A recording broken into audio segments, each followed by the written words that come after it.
এটা নাও। দৃষ্টি, you can't. Rishabh, ভুলে যেও না তুমি তোমার বসের স্বামীর সঙ্গে কথা বলছো। পরের বার আদব কায়দা রেখে কথা বলো। 2 বছরে প্রথমবার শিবম দেখলো দৃষ্টি ওর জন্য লড়ছে। এই কথা শুনে তার ভিতর গর্বে বুক ভরে গেল। শিবম, তুমি চালিয়ে যাও।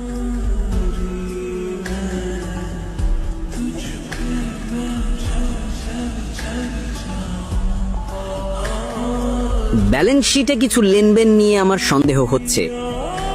যেভাবে ইনভেস্টররা কোম্পানি ছেড়ে চলে যাচ্ছে তার একটা প্যাটার্ন আছে। এখানে নিশ্চয়ই কোথাও সমস্যা আছে। কি বাজে কথা বলছো তুমি? বাজে কথা বলা বন্ধ করো আর বলো শেয়ার পড়া কিভাবে থামানো যাবে। আমাদের কোম্পানির সব শেয়ার ব্যাক করে নিতে হবে, সিম্পল। বাহ, দারুণ। নতুন আইডিয়া নাকি? মোহিত, চুপ কর। তুমি কি ভাবো আমরা কোনোদিন এটা ভাবিনি? শান্ত হও। শিবম, আমাদের কাছে ফান্ড কোথায়? আমাকে 1 মিনিট দাও, শুধু 1 মিনিট ব্যাস। এটা বলেই শিবম ফোন থেকে একটা নাম্বার ডায়াল করে, আর তারপর ফোনে যা বলল সেটা শুনে সবাই স্তব্ধ হয়ে গেল। ঋষভ আর মোহিতের চোখ কপালে। ভালো করে শুনুন আমার কথা। প্রথমত, রায়জাদা থেকে নারাং ইন্ডাস্ট্রিজের সঙ্গে সঙ্গে 500 কোটি ট্রান্সফার করুন।